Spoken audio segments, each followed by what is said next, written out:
Olá! Para quem está na batalha dos concursos da área da saúde, RDC 36 é um nome que aparece sempre. Por isso, hoje vamos analisar ponto a ponto o que é essencial saber sobre essa norma, com foco total no Núcleo de Segurança do Paciente, o NSP. Vamos nessa? Nosso roteiro de hoje está bem direto. A gente começa entendendo o básico sobre o NSP, depois passa pelas suas responsabilidades e sua principal ferramenta de trabalho, até chegar no assunto que mais cai em prova, que é a notificação de eventos. E claro, no final, a gente fecha com o papel da Anvisa para ter a visão completa. Muito bem, vamos começar pelo começo, entendendo o que de fato é esse tal de núcleo de segurança do paciente.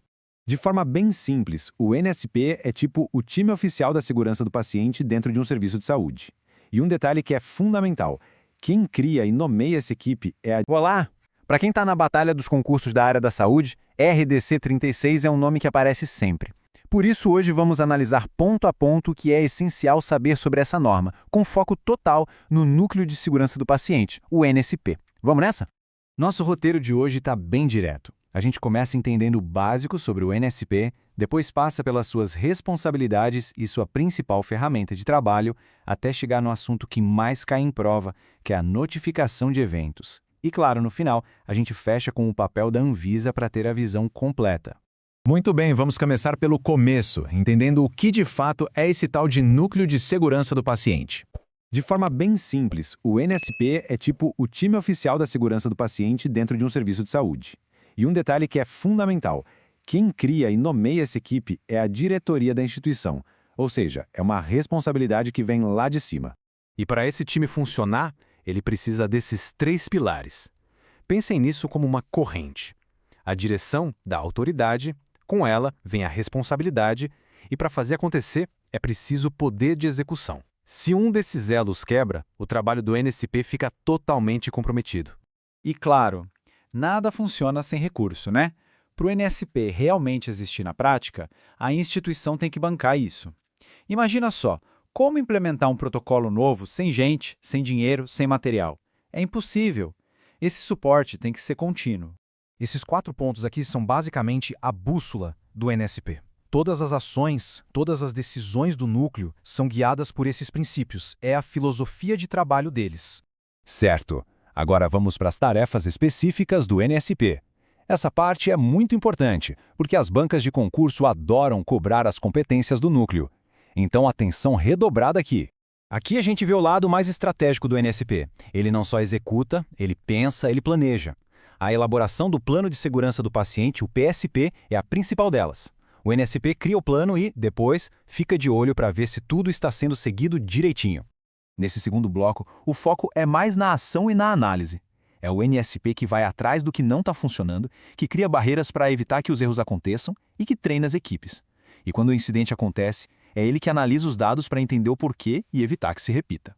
E por fim, a comunicação. O NSP funciona como uma ponte entre o Serviço de Saúde e o Sistema Nacional de Vigilância Sanitária. É função dele notificar os eventos adversos de forma oficial.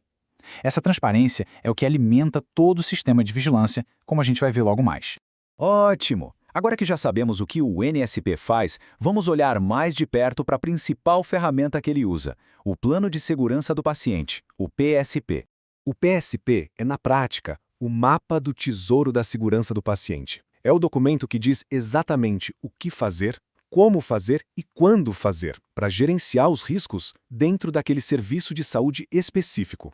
E o que tem nesse plano? Bom, ele cobre as áreas mais críticas. Coisas que parecem básicas, mas que podem ter consequências trágicas, como errar a identificação de um paciente, falhar na higiene das mãos ou cometer um erro na dosagem de um remédio. O PSP cria barreiras para tudo isso. O plano também entra em detalhes de riscos bem específicos, que são causas super comuns de problemas, como as quedas de pacientes e o desenvolvimento de úlceras por pressão, por exemplo. E essa imagem aqui ilustra perfeitamente um dos problemas que o PSP tenta evitar com seus protocolos. É um exemplo bem visual do tipo de dano que um bom plano de segurança pode e deve prevenir. E aqui é um ponto super importante. A segurança não é só sobre procedimentos clínicos. Ela também passa pela comunicação entre as equipes, por incluir o paciente e a família no cuidado e por garantir que o ambiente em si seja seguro. Agora, Respira fundo porque chegamos na parte que as bancas de concurso mais amam: notificação de eventos adversos. Aqui, cada detalhe, cada prazo pode ser uma questão de prova. A gente sabe que as provas adoram cobrar prazos e números, né? Então, vamos focar nos 2 prazos de notificação, que são os campeões de audiência. Olha só, não sou só eu que estou dizendo. O próprio material de referência já dá a dica. Se está escrito decore, é porque a chance de cair é altíssima. Então, vamos guardar bem esses números. Primeiro prazo, o mais urgente de todos. Quando um evento adverso, infelizmente, resulta na morte do paciente, a notificação precisa ser feita em até 72 horas. São só 3 dias. A urgência é total, porque a investigação precisa começar imediatamente. O segundo prazo é para todos os outros eventos. O NSP junta todas as ocorrências do mês em um relatório, e esse relatório tem que ser enviado até o 15º dia útil do mês seguinte. E atenção com essa pegadinha, é dia útil, não dia corrido.